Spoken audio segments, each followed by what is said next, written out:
오늘 주시는 말씀은 잠언 17장 1절부터 7절까지 말씀입니다. 할렐루야.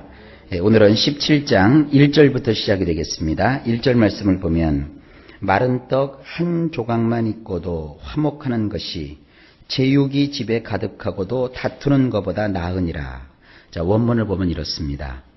희생 제물들이 가득하면서도 싸움박질이나 하는 집안보다는 마른 빵 한 조각만 놓고도 잘 지내는 것이 행복이니라.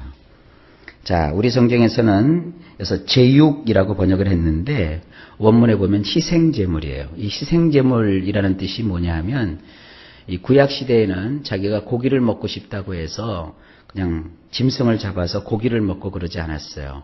먼저 하나님 앞에 희생제물을 드리고 그런 다음에 나누어 먹게 됩니다. 구약의 제사를 보면 제일 먼저 번제가 나오고 소제가 나오고 그 다음에 화목제가 나오고 속죄제와 속건제가 나와요. 그 가운데서 일상에서 고기가 먹고 싶을 때는 이 화목제를 드리는 거예요. 화목제를 드릴 때 혼자 드리는 게 아닙니다. 일가 친척, 친구, 이웃들과 함께 하나님께 그 희생 제물을 가지고 나와서 드린 다음에 그것을 일부는 떼어서 하나님께 드리고 일부는 떼어서 제사장에게 돌리고 그 나머지를 자기들이 가져다가 나누어 먹는 거예요. 그래서 이 고기를 그냥 고기를 먹는다. 여러분들이 요즘 생각하듯이 뭐 육고간에 가서 고기를 사다가 그냥 우리끼리만 먹는 게 아니라 이렇게 공동체적으로 짐승을 잡아서 먼저 하나님께 드리고 제사장에게 드리고 그 나머지 훨씬 많죠, 양이. 뭐 하나님이야 기념물, 인간이 먹어서는 안 될 뭐 기름이라든지 몇 가지 부분을 태워서 드리고 그 다음에 이 정강이나 이런데 이 텁텁한 부분들은 이 제사장들에게다 드리고 나머지 부분들을 갖다가 잔치를 배설한 거예요. 그래서 그 남은 고기들을 그들이 집에 가득히 쌓아놓고 먹으면서도 맨날 싸움박질하는 그런 집안보다는 대조되는 것이죠. 아주 그 마른 빵 한 조각. 이게 사실은 원문에 보면은 빵 껍데기라고 돼 있어요. 빵 껍질. 얼마나 딱딱해요. 그 딱딱한 빵 껍질 하나만 놓고도 서로가 잘 지내는 것. 그게 행복이라는 거예요. 자, 여러분은 어떤지 모르겠습니다. 자, 오직은 행복은 이런 것입니다. 2절. 슬기로운 종은 부끄러운 짓을 하는 주인의 아들을 다스리겠고 또 형제들 중에서 유업을 나누어 얻으리라. 원문을 보면 이렇습니다. 노예일지라도 현명하게 행동하는 자는 수치를 끼치는 아들조차 다스리게 되며 형제들 가운데 한 사람처럼 그는 유업을 나누어 가지게 되느니라. 사람의 신분이 주인이 되었던 노예가 되었던 그게 그렇게 중요한 것은 아닙니다. 노예일지라도 굉장히 성경은 이 극과 극을 다뤄요. 뭔가 교훈을 줄 때는 이렇게 극과 극을 다루는 거예요. 그래서 아주 여기 보면 군박한 처지에 있는 원은 그 이스라엘 백성 가운데는 종이 한 명도 없어요. 노예도 한 명도 없어요. 근데 왜 이스라엘 백성 가운데 하나님의 선택을 받은 자가 노예처럼 살고 종처럼 살았냐? 뭔가 망해가지고 다 잃어버려가지고 다 빼앗겨가지고 종살이밖에 할 수 없는 그런 군박한 처지가 된 그런 처지에 있는 사람이란 뜻이에요.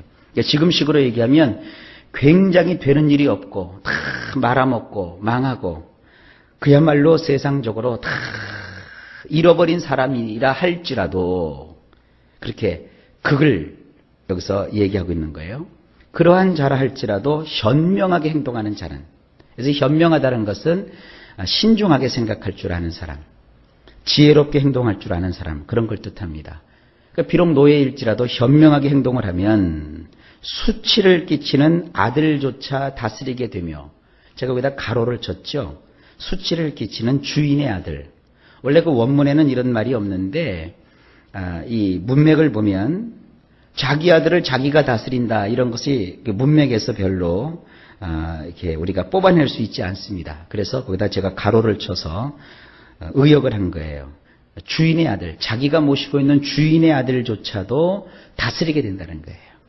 종이라는 게 주인에게 늘 무시만 당하는 게 아니라 현명한 그 노예는 심지어 자기가 모시고 있는 주인의 아들조차도 다스리게 되고, 그리고 형제들 가운데 한 사람처럼, 이 주인의 형제들입니다. 주인이 아들을 많이 낳아서 여러 형제들을 두고 있단 말이에요. 그럼 그 돈 많은 부자가 나중에 그 가업을 물려줄 거 아닙니까? 유산을 물려주는데 자기 아들들에게만 물려주는 게 아니라 그 종에게도 마치 자기의 아들들 가운데 한 사람처럼 유업을 나누어 주게 된다. 그런 뜻이에요. 그러니까 이 현명하면 얼마나 대단한 일이 생깁니까? 우리식으로 얘기하면 그거죠. 사람이 아주 잘나면 떡 하나 더 얻어먹을 수 있는 거예요. 그러니까 여러분들이 지금 당한 처지가 어떤 처지인지, 처지를 막 한하고 나는 왜 이 모양일까 그러면 안 돼요. 하나님께 기도하셔서 지혜를 얻어 현명하게 행동하게 되면 결국은 여러분들을 하나님이 높여주시는 거예요. 이 지혜를 깨달으시기를 축복합니다. 3절, 도가니는 은을, 풀무는 금을 연단하거니와 여호와는 마음을 연단하시느니라. 원문을 보면 이렇습니다. 은을 위해서는 도가니가, 금을 위해서는 용광로가 있듯이 마음들을 검증해 보시려는 여호와가 계시니라. 도가니는요, 다른 말로는 굉장히 혹한, 아주 호된 고통을 뜻할 때 이 도가니라는 단어를 써요. 이 원문에 보면요. 근데 이 도가니는요, 호된 고난이지만 은이 반드시 그 도가니를 통과해야 제 값어치를 하는 거예요. 용광로 역시도 아주 혹독한 환난을 뜻하는 단어거든요. 혹독한 환난일지라도 금이 되기 위해서는 용광로 속에 들어갔다 나와야 돼요. 아무리 훌륭한 원광석, 좋은 원광석이라고 해도 용광로에 들어갔다 나오지 않으면 금이 될 수 없는 거예요. 마찬가지입니다. 하나님께서는요, 우리 인간의 마음을 검증해 보세요. 하나님이 보실 때 훌륭하지 않은 사람이 어디 있고 사랑스럽지 않은 사람이 어디 있어요. 그런데 하나님께서 그 사람을 금처럼 쓰시고 은처럼 쓰시려면 하나님이 혹독한 시련과 연단 속으로 그를 한번 들어갔다 나오게 하시는 거예요. 은장색들이 은을 정제할 때 어떻게 하느냐 하면, 지금도 그 은을 정제할 때는요, 컴퓨터가 못한대요. 지금도 그 은장색들이 그 은을 정제할 때 은을 이렇게 불을 가해가지고 도가니 속에서 은을 녹인대요. 근데 녹이는데 얼마만큼 녹이느냐? 이렇게 은이 막 녹을 때 본대요. 보다가 이 은장색에 가지고 있는 대단한 감각으로 요때다 싶을 때 딱 불을 끈대요. 그러면 그때 재보면 은이 가장 순도가 높을 때 나온대요. 그래서 그 은장색이 보면 은이 가장 투명하고 맑을 그 시점이 있답니다. 더 진해쳐도 불순물이 들어가고요. 덜 불에 달궈도 은이 값어치가 떨어진대요. 그래서 아주 절묘한 타이밍을 누가 맞히느냐? 은장색이 지켜보면서 장인의 정신을 가지고 큰 혼을 담아서 지켜보고 있다가 그 순간, 이때다 싶을 때 불을 탁 끈대요. 그럼 그것이 최고 품질의 은이 된대요. 우리 하나님은 바로 은장색과 같으신 분이세요. 우리를 언제까지 그렇게 하나님께서 혹한 시련과 고난과 고통 속에 집어넣으시고 사람들로 하여금 모멸과 박해와 수치와 괴로움을 겪게 하실까? 하나님께서는요, 그냥 컴퓨터에다 집어넣고 자동 모드로 알아서 되겠지, 그게 아니에요. 하나님께서 떠나지 아니하시고 지켜보세요.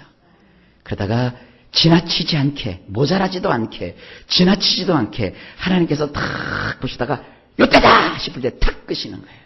근데 우리는 믿음이 없기 때문에 그걸 못 봐요. 하나님, 나 안 들어갈래요.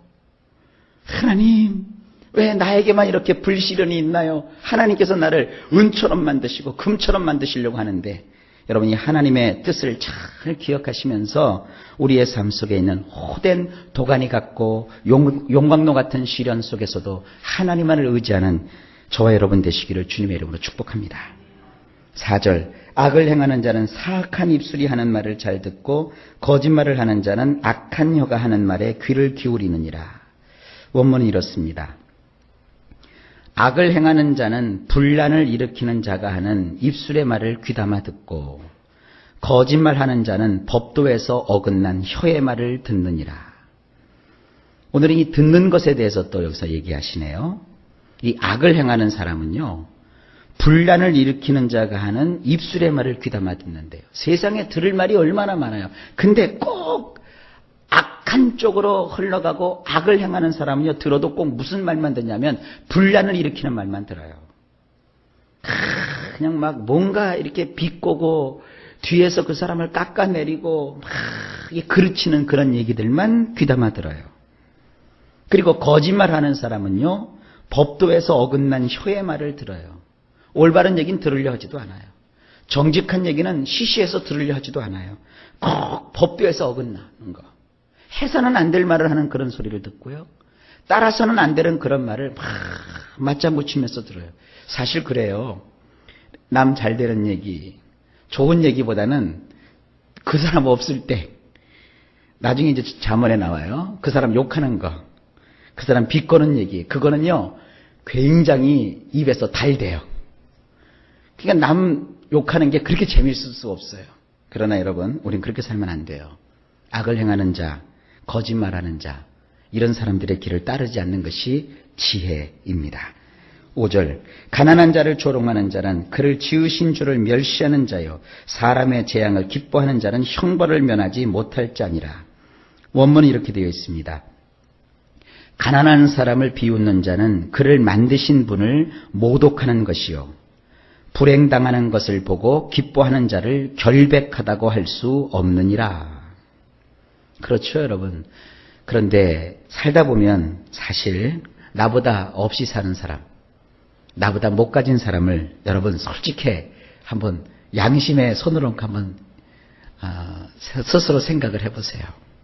여러분, 없이 사는 사람 무시했죠? 무시한다고요. 자기도 없이 살면서 자기보다 못한 사람 은근슬쩍 무시해요. 목사인 저도 그래요. 저만 그런가요? 우리는요, 나보다 못한 사람 보면 에이구, 이런 마음이 있어요. 근데 성경은 뭐라고 하시느냐 하면 가난한 사람을 비웃는 자는 그를 만드신 분을 모독하는 거래요. 그래, 하나님께서 주시는 그 지혜를 가진 사람은 절대로 내 마음에 그런 마음이 들으면 이래서는 안 되지. 내가 가난한 사람, 나보다 못한 사람을 비웃으면 누구를 모독하는 거다? 하나님을 모독하는 거지. 이 생각을 가지고 살아가십시오. 그리고 불행당하는 것을 보고 기뻐하는 자를 결백하다고 할 수 없대요. 물론 그래요. 사람이 불행을 겪고 또 인생의 고초를 겪을 때는 거의 뭔가 다 이유가 있고 원인이 있어요. 잘 살아가는데 고초가 있을 수 없고요. 착하게 살아가는데 애매한 고난이 끊일 날이 없지 않아요. 뭔가 거기에 이유가 있어요. 그런데 그걸 보면서 여러분들이 무슨 심판자가 되듯이 거봐, 좆단 식으로 사니까 그런 일을 당하는 거야, 이렇게 하지 말라 이거예요. 그런 얘기를 하는 너는 결백하냐? 너는 정말 깨끗하냐? 지금 주님이 이렇게 말씀을 통해서 우리에게 되묻고 계시는 거예요. 그래서 우리는 하나님의 말씀대로 지혜를 얻어서 나보다 못한 사람 절대 비웃지 마시고, 불행당하는 사람을 보고 고소하다느니 기쁘다더니 그런 감정을 여러분 가지지 마시고, 오히려 너희 중에 고난당하는 자가 있느냐, 저를 위해서 같이 울어주고 같이 기도해주라 그랬어요. 그래서 이것이 지혜인 것을 우리들은 잘 아실 수 있기를 바랍니다. 그 다음에 6절, 손자는 노인의 면류관이요 아비는 자식의 영화니라. 이것은 원문이 이렇게 되어 있어요. 노인들에게 있어서 면류관은 그 자식들의 자식들이며 자손들에게 있어서 그 자랑은 그들의 조상들이니라. 이 원문과는 굉장히 많이 좀 다르죠. 사람이요, 젊었을 때는 모르지만 나이가 들면 들수록 제일 부러운 게 뭐냐, 자식 많은 집이에요. 명절 지내보면 아시죠? 외동아들, 외동딸 있는 집은요, 참 어딘지 모르게 적적하고 쓸쓸하죠. 애들 키울 때는 막 복잡복잡하고 힘들고 맨날 애들 막 그냥 징징 소리, 싸우는 소리, 그리고 뭐 하나 제대로 부부가 애들 때문에 챙겨 먹지도 못하고 그랬어도 아이들을 많이 낳아서 많이 키운 집은요, 명절 때 수지 맞아요. 자식이 7명이면 한 자식이 10만 원씩만 부모님한테 갖다 줘도 70만 원이요. 자식이 없는 집은요, 한 애가 70만 원 갖다 주면 엄마 아빠 나 다음에 갈게 안 가 그래요. 그러니까 자식이 많은 것이 사실은 노인에게 있어서는 면류관이래요. 그러니까 요즘 너무 안 낳는 것도 문제가 돼요. 여러분 좌우지간 이것에 대해서는 제가 또 뭐 할 말이 없어요. 그러나 자식들이 또 자식을 보고 그 자식들이 또 자식을 보고 이것은 하나님이 우리 인생에게 주신 면류관입니다. 여러분 가문에도 이런 복이 있었으면 참 좋겠어요. 그리고 자손들에게 있어서 그 자랑은 그들의 조상들이래요. 그러니까 조상이 훌륭하면 자식들이 어디 가서 막 어깨 피고 살잖아요. 바로 그런 얘기입니다. 대충 여러분 알아들으시니까 넘어가겠습니다. 마지막. 지나친 말을 하는 것도 미련한 자에게 합당하지 아니하거든 하물며 거짓말을 하는 것이 존귀한 자에게 합당하겠느냐. 원문은 이렇습니다. 몰상식한 사람에게 극존칭이 합당하지 않듯이 어찌 존귀한 사람에게 거짓말하는 입술이 가당키나 하겠느냐. 자, 이 원문과 우리말이 굉장히 좀 다른 방향으로 되어 있어요. 뭐 뜻은 같지만 표현이 그렇죠. 우리 성경에는 지나친 말을 하는 것도 미련한 자라고 했는데 여기서 나오는 미련한 자는 몰상식한 사람이에요. 경우도 없고 법도 없고 그런 사람에게 극존칭을 하는 것이 합당하지 않지 않느냐. 몰상식하게 살아가는 사람에게 누가 와서 극존칭을 하겠냔 말이에요. 그처럼 어찌 존귀한 사람에게 거짓말하는 입술이 가당키나 하겠느냐. 여기선 뭐를 지금 강조하고 있느냐 하면은 우리가 세상을 살아갈 때 이 존귀한 자로 살아가야 된다 이거예요. 이 존귀한 사람에게는 거짓말하는 입술이 설 수가 없어요. 그러니까 자꾸 여러분들이 인생을 살 때 나 자신을 어떻게 하나님 앞에 세울까를 깊이 생각하셔야 돼요. 저도 그렇고 여러분도 그렇고 우리 몰상식하게 살지 말고 우리 존귀한 자처럼 살아갑시다.